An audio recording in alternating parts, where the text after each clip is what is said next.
विजयदशमी का पर्व हर्षोल्लास के साथ मनाया जाता है। लेकिन इन कलाकारों के पीछे क्या कहानियाँ हैं, कितने साल से ये लोग कलाकारी में जूझे हुए हैं और आज तक जो है रोल अभिनय कर रहे हैं, इन्हीं से जानेंगे कि आखिर आज जो है विजयदशमी एकादशी क्यों मनाया जाता है। सबसे पहले हमारे बीच में रावण के किरदार निभाने वाले हमारे बीच में संतोष साहू जी, उन्हीं से जानेंगे। सवाल सबसे पहले है कि एकादशी पर विजयदशमी क्यों मनाया जाता है? हमारे यहाँ विजयदशमी एकादशी के दिन मनाया जाता है और सत्य और असत्य की लड़ाई की बात है, सत्य और असत्य की विजय की बात है।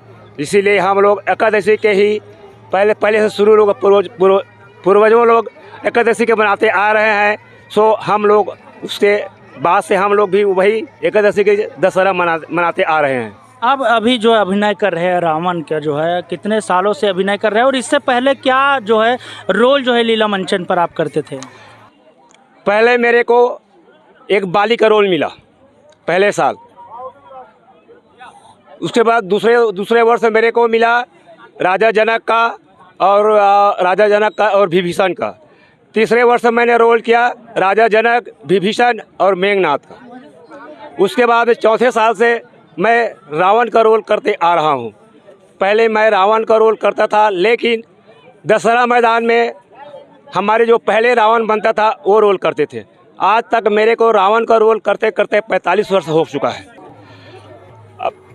अब यहाँ पे गांव की बात है कि नहीं? अब शहर और गांव में तो आसमान का फ़र्क होता है। हम लोग गांव वाले लोग पहले तो क्या आराम से 7 दिन 10 दिन का लीला खेलते थे। लीला खेलने के बाद विजयदशमी एकादशी को मनाते हैं। उसी दिन रावण अने दशहरा रावण मारते थे। लेकिन आजकल टीवी के ज़माना आ गया है, तो जब से टीवी आया है, टीवी में रामायण सीरियल आया है, तब से गांव में और दुर्गा बैठते हैं। पहले दुर्गा बहुत कम बैठते थे, तो दर्शक लोग भी लीला देखने आते थे। आजकल दर्शक लोग लीला देखने नहीं आते। तो जब तक के वक्ता और श्रोता नहीं रहता, कहने के मतलब भाई हम लोग लीला खेलते हैं लेकिन वहाँ देखने वाला नहीं है, तो लीला किसको दिखाएंगे? इसलिए हम लोग सिर्फ दशहरा के एक ही दिन रावण मारते हैं और लीला उल्ला नहीं खेलते हैं। दर्शक ही नहीं आते। अब आजकल आया भाई कि आजकल सब टीवी की ज़माना है, मोबाइल की ज़माना है। कोई भी पाठ करता है, अगर बोलोगे मैं पाठ नहीं करूँगा बोलते हैं, तो पाठ करने वाला ही नहीं मिलेगा तो लीला कहाँ से होगा? चलिए, एक सवाल और है मेरा आखिरी में आपसे कि आपने रावण का किरदार ही क्यों चुना है? मैं रावण का किरदार ही नहीं चुना हूँ। मैं राजा के पाठ, मैं संगीत में मोरध्वज का पाठ किया हूँ। ध्रुव चरित्र में मैं क्या नाम से उत्तान पद का पाठ किया हूँ। आपको सत्यवान सावित्री मैंने यमराज का पाठ लिया था। हरिश्चंद्र के पाठ में मैंने विश्वामित्र का रोल किया था। और महाभारत में मैंने एक बार कुंभकर्ण का रोल किया था, एक बार मैं द्रोणाचार्य का रोल किया था। लेकिन आपको मुख्यतः क्या नाम से जाने जाते हैं गाँव में? अब मेरे को तो ऐसा कुमार नाम से जानते हैं। मेरा सही नाम संतोष कुमार साहू है, लेकिन बहुत लोग हमारे संतोष कुमार साहू के नाम से बहुत कम से कम संतोष कुमार नाम से गांव में 15 आदमी हैं। अगर बाहर से कोई आते हैं पूछने के लिए तो संतोष कुमार साहू का घर कहाँ पे है, तो आदमी बोलने से हिचकिचा जाता है। अगर बोलेंगे कि रावण का घर कहाँ पे है, संतोष वो बता देंगे कि रावण। अगर बाहर से आते तो रावण मेरा नाम, बाहर में रावण ही नाम जाता है। गांव वाले भी बोलते हैं कहने के मतलब, लेकिन मेरा सही नाम संतोष कुमार साहू है। अगर बाहर से आएंगे नहीं बोल रावण बनता है उसका घर बता दो तो बता देंगे। रावण जैसे आपके नाम शब्दों का उच्चारण होता है कि रावण का घर कहाँ है। जैसे संतोष साहू के नाम तो पूछते ही है, लेकिन लोगों में ये कहावतें हैं कि संतोष साहू के आगे भी जो है रावण का नाम लगता है। तो रावण के नाम लगने से आपको कोई दिक्कत या परेशानी तो नहीं होती है ना? अरे भाई, मैं उसका किरदार निभा रहा हूँ तो मेरे को परेशानी वाली बात ही क्या है भाई? जहाँ है मैं ऐसे रावण का रोल करता हूँ, है कि नहीं?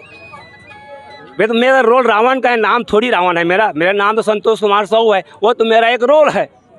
चलिए देखिए, जी हाँ, आपको मैं बताना चाहूँगा कि बिल्कुल ही स्वभाव से धनी है जो संतोष कुमार साहू जी। वे निश्चित तौर पर रावण की रोल अदा करते हैं, लेकिन वास्तविक ज़िंदगी में जो है एक अच्छे इंसान के रूप में जाने जाते हैं। चूँकि जैसा आपको मैं बताना चाहूँगा कि जिस तरीके से आपको बताया गया है कि रावण के नाम से जाने जाते हैं, लेकिन संतोष साहू के नाम से भी जाने जाते हैं। लेकिन संतोष साहू के नाम से यहाँ भी और अन्य लोग रहते हैं जो साहू समाज से ही है, लेकिन उनके आगे रावण शब्द जुड़ जाता है। तो बरबस ही संतोष साहू रावण के घर पहुंच जाते हैं। हमारे बीच में और भी किरदार है, हमारे बीच में लीला मंडली के पुराने लोग हैं, इनसे जानेंगे कि पहले जो लीला मंडली होता था वो कैसा किस तरीके से होता था आपके गाँव में। हमारे गांव में पहले लीला मंडल होता था ना, तो मैनेजर होते थे और हम लोग पाठ करते थे। और हम लोग कृष्ण लीला, रामलीला, नाटक, ड्रामा, संगीत सब कुछ खेले। अभी के लीला मंडली और पुराने लीला मंडली में क्या अंतर है? अभी तो लीला मंडली में पाठे करे नहीं रहा है, अभी तो पुराना आदमी हन चला था।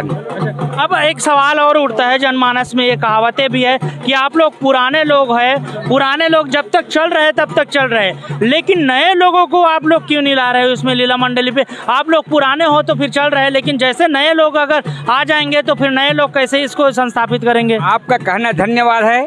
मैं जितने भी छोटे बच्चे हैं, छोटे बच्चे, उनसे हाथ जोड़कर अनुरोध कर रहा हूँ कि आगे आए, हम लोग उसका समर्थन करेंगे, उसको सिखाएंगे, पढ़ाएंगे, लेकिन आगे आए तब।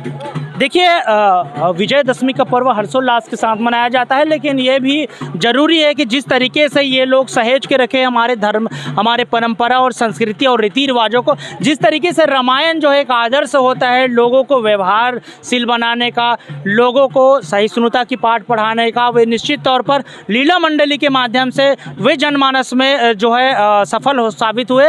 लेकिन नई पीढ़ी जो है, अब ज़माना डिजिटल युग का आ गया है, लेकिन डिजिटल युग में जिस तरीके से प्रचार प्रसार टीवी और इलेक्ट्रॉनिक माध्यम से होता है, वह निश्चित तौर पर जो ग्रामीण क्षेत्रों पर जो लीला मंडली का मंचन होता है उस पर असर डाला है। लेकिन अपील भी कर रहे हैं कि जिस तरीके से लोग जो है जुड़ रहे हैं वे आगे आए और लीला मंडली जो है मंचन हो रहे हैं उनको आगे बढ़ाए। रेखराज साहू, महासमुंद, छत्तीसगढ़।